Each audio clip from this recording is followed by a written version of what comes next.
Hey ho Pop gengs!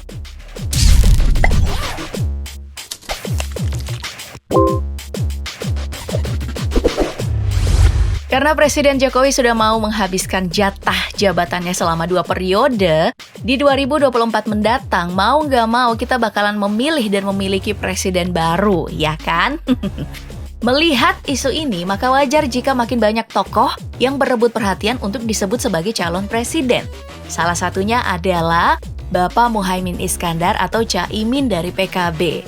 Keinginan Caimin ini untuk maju Pilpres memang sering ditegaskan, utamanya di akhir tahun kemarin. Meskipun dari segi survei elektabilitas, namanya tuh gak pernah muncul di papan atas. Tapi siapa tahu ya kan? Nah, melihat hal ini, pencalonan Caimin sebagai capres memang bukan hal yang mudah. Apalagi dirinya memiliki sederet kontroversi nih dalam kehidupan politik miliknya. Kita terus bekerja untuk membuktikan survei itu nyata di 2024. Caimin pertama kali mengecap politik pasca reformasi tahun 1998 dengan bergabung bersama Partai Kebangkitan Bangsa yang diusung oleh Kiai NU termasuk mendiang Gus Dur. Lewat partai berlambang bola dunia berbintang 9 ini, Caimin memenangkan pemilu tahun 1999 dan duduk sebagai anggota DPR. Kala itu dirinya ditunjuk nih sebagai wakil ketua DPR meskipun tergolong masih muda. Nah, saat duduk di DPR ini, karir Caimin meroket naik hingga bisa duduk sebagai ketua umum Partai PKB di tahun 2005. Sayangnya, saat duduk sebagai ketua umum, disinilah awal dari kontroversi besar yang dijalani Caimin. Bagaimana tidak, di tahun 2008 lewat Muktamar luar biasa PKB di Ancol, dirinya sampai hati mengeluarkan Gus Dur dari keanggotaan PKB. Padahal kita semua tahu, kalau Presiden RI keempat ini adalah figur yang besar, pendiri sekaligus pengusung arah politik PKB. Menurut mantan ajudan Gus Dur, Priyo Sambada, dikeluarkannya ulama tadi dari PKB adalah pukulan yang sangat besar. Bahkan disebut lebih menyakitkan ketimbang lengsernya Gus Dur dari kursi kepresidenan tahun 2001. Makanya, berulang kali Gus Dur juga sering menyerukan untuk simpatisannya tidak lagi memilih PKB. Melihat kesedihan mendalam ini wajar jika anak perempuan Gus Dur, Yeni Wahid, terus mengungkapkan kisah ini ke publik. Wanita yang kini berumur 48 tahun tersebut juga positif bahwa Caimin dengan segala haus kekuasaannya lah yang membuat beberapa kader PKB keluar. Salah satu contohnya adalah Menko Polhukam Mahfud MD. Menurunnya performa PKB sebenarnya telah diprediksi oleh Gus Dur. Di tahun 2014 kemarin, Megawati bahkan pernah menyebut kalau mantan Presiden keempat Indonesia tadi menitipkan keponakannya Caimin pada dirinya. Mbak, tolong, ada 2 ponakanku yang dirawat sama sampean. Siapa? Iku lo, Muhaimin karo Saifullah.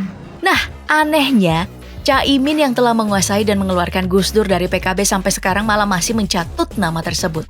Bahkan, saking seringnya nih, loyalis Gus Dur bahkan mengecam keras tindakan Caimin yang sedikit-sedikit foto sama fotonya Gus Dur. Hal ini jelas coba mengisyaratkan seakan-akan Gus Dur dan PKB adalah identitas yang masih terkait.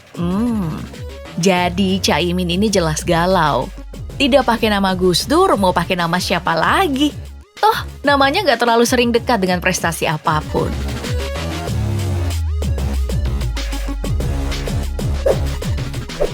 Elektabilitas yang tidak tinggi dan prestasi yang tidak kelihatan ada di mana memang menjadi batu sandungan terbesar bagi Caimin. Mau tidak mau, pria kelahiran Jombang ini harus sering mendapat perhatian dari media. Namun sayang, perhatian yang didapatkan seringkali malah menjadi bumerang yang membuatnya makin terpuruk. Salah satu contohnya datang dari gonjang-ganjing pemilu 2024 mendatang. Kalau kamu masih ingat, netizen pernah ramai membicarakan soal usul pemilu ditunda sampai dengan usul Jokowi 3 periode. 2 usul ini jelas dirujak dan ditolak mentah-mentah sama netizen. Nah, jika politisi lain banyak memilih untuk diam dan cari-cari alasan di depan wartawan, Caimin malah memilih buka suara yang berlawanan sama netizen nih. Hal ini bahkan ditanggapi keras oleh Rocky Gerung yang mengungkap kalau Caimin ini harusnya malu. Selain itu, baru-baru ini Caimin juga melakukan hal yang sama dengan isu kepala desa yang minta masa jabatannya jadi 9 tahun itu loh. Sekali lagi nih, Caimin memilih setuju, bahkan ingin menjamin kehidupan perangkat desa. Padahal, banyak netizen yang jelas menentang usulan tersebut. Di akhir 2022 kemarin, hal yang lebih membuat tepuk jidat juga datang dari pernyataan Caimin yang katanya udah banyak orang yang memberi saran agar dia ini nggak nyapres. Hal ini pun banyak ditanggapi miring oleh netizen dan dianggap terlalu percaya diri.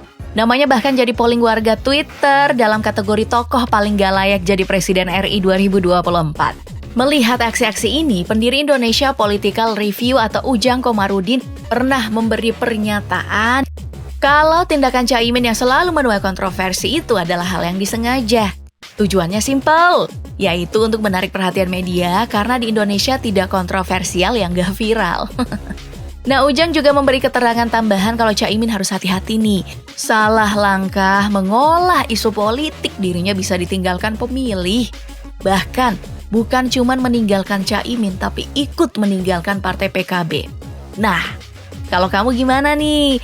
Bakal pilih pemimpin kontroversial atau yang selo-selo aja? Kita terus bekerja untuk membuktikan survei itu nyata di 2024. Dengan deretan pernyataan kontroversial dan sulitnya menggunakan figur Gus Dur sebagai motor untuk menaikkan nama, Caimin jelas memiliki kegalauan di tahun 2024 mendatang.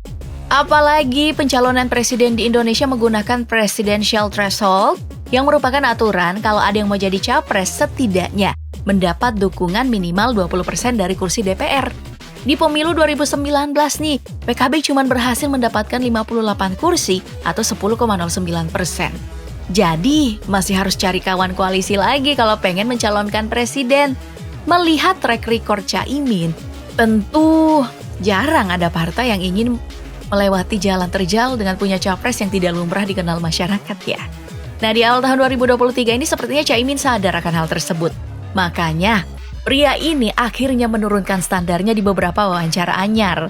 Sekarang nih, manuver politik yang dilakukannya adalah mendekatkan PKB kepada Gerindra yang bakal jadi kompetitor utama pemilu mendatang. Bukti kedekatan kedua partai datang dengan peresmian sekretariat bersama dengan nama Koalisi Partai Kebangkitan Indonesia Raya atau KIR. Nah, pertanyaan utamanya, siapa nih yang bakal jadi capres koalisi tersebut? Apa Pak Prabowo atau Caimin? Di 2018 kemarin Caimin sih ogah kalau menjadi cawapres Prabowo. Apakah Caimin akan menarik kata-katanya seperti politisi yang ada? Namun kalau kata survei nih, Pak Prabowo lah yang bakal jadi capres dan Caimin yang jadi cawapres. Elektabilitas keduanya juga lumayan terdongkrak saat isu keduanya bakal berpasangan. Nah, setelah membahas segala hal tentang Caimin dari awal karirnya hingga kegalauan di 2024, akhirnya kita sampai nih di akhir video. Kalau boleh nih Pop Gengs, sematkan dong 3 kata yang menurut kamu Caimin banget di kolom komentar. Oke deh, sampai jumpa di video berikutnya ya. Bye!